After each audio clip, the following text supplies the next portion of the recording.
Hello and welcome to another episode of the Monday Minute. My name is Ken Freeman and my focus for this week is this. NARAL is at it once again. NARAL lost last year's attempt to regulate pregnancy resource centers in the last legislative session. Now they want to trip up whoever answers the phone as they mount this new national campaign. We know what they are trying to do. NARAL staff or interns recently began a project that involves telephoning every crisis pregnancy center designed to boost their alleged proof that centers like yours offer misleading and false information. It appears to be a new project to build on their investigations that were carried out last year when interns or plants visited centers in Maryland. Anti-pregnancy resource center legislation failed to make it out of committee in 2007. So what is NARAL going to do differently in 2008? Well, just a lot more of the same old thing. You see, their original investigation only showed 11 centers had been visited. Now, this wasn't enough to warrant the legislation. Thus, it appears NARAL is deciding to try to mount a new national campaign to take their deceitful and deadly investigation on the road to New York, Texas, as well as Maryland. Again, their goal is to document examples of, quote, false and misleading information that centers are supposedly giving out. And as you see below, there are a few specific points of interest every pregnancy center director should be aware of. Now, thanks to those that have written in about this, I'm suggesting the possible following responses that every pregnancy center staff person or volunteer nationwide should have at his or her fingertips, and I have given the resources for formulating these responses. Number one, watch for a deceptive phone call or center visitor. The NARAL plants are likely to say, I'm pregnant and I don't know what to do, or I think I'm pregnant and I don't know what to do.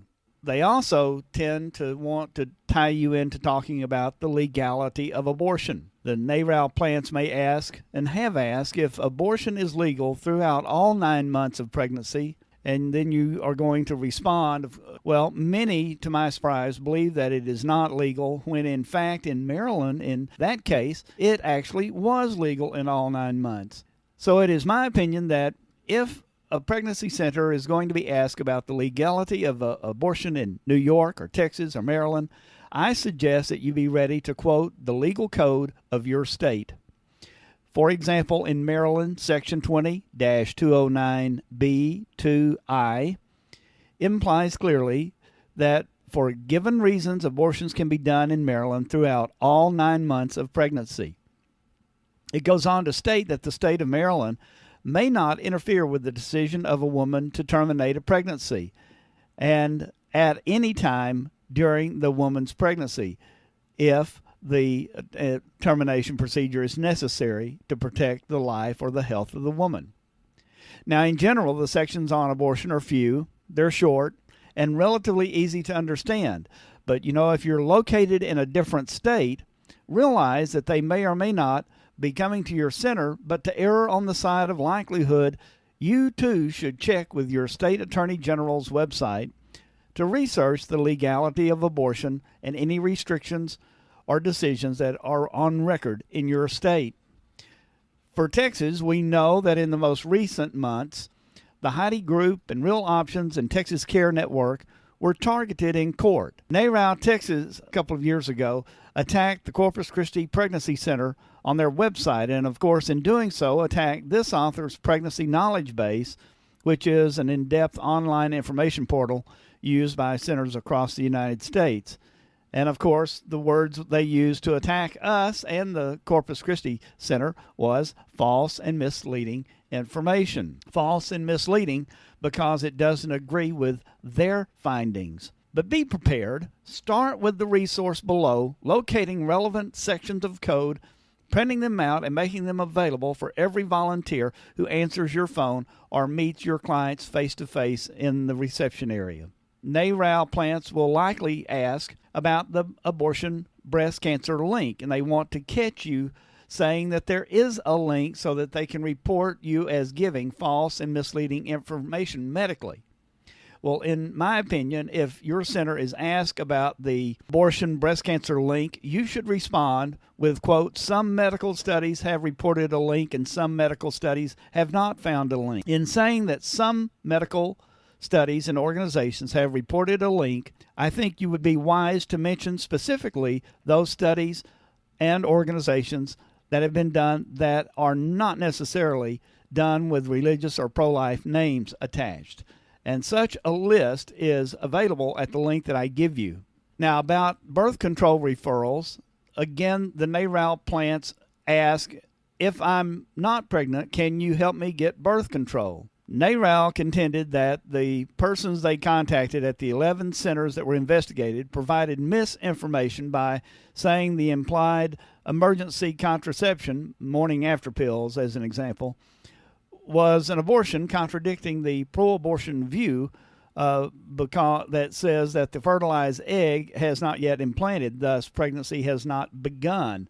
So there is no pregnancy ever to be ended. And so it's a debate over when does life begin. So, in my opinion, if you were asked when life begins, they should be able to provide a list of medical and embryology textbooks that state that life begins at conception, and a good list can be found at the link that I'm giving you here. You can also expect that while the NARAL plant who calls your telephone acting deceptively like a client asking for help will also have someone else most likely listening silently on a speakerphone taking notes. And please note that the NARAL plants may not argue their position. In fact, they may even pretend to be ignorant of the pro-choice, pro-abortion position. Your volunteers may have to offer proactive references to your state abortion code, verifiable breast cancer link information, and embryology textbooks. Now, if you were to go over to NARAL and check their site, they are currently sending out press releases from their website asking everyone to get involved. In fact, they have a whole campaign to mobilize college-age students for these investigations. I would just submit to you that you need to download the file that I have prepared for you that gives you all of the data so that you can now make your research and get ready for these visits. And once again, I would invite you to tell a friend about the Monday Minute. Share this resource amongst your centers and your friends, and let's get ready for another round of these deceitful attacks, trying to deceive, trying to trick, trying to catch you in misrepresenting the truth. Remember that we have truth on our side. We have nothing to hide. So go boldly into your centers and remember this, that in the end, we win. Well, tell a friend about the Monday Minute. Keep listening. You can download today's report by visiting monday-minute.com and clicking on the report link. Thanks for listening.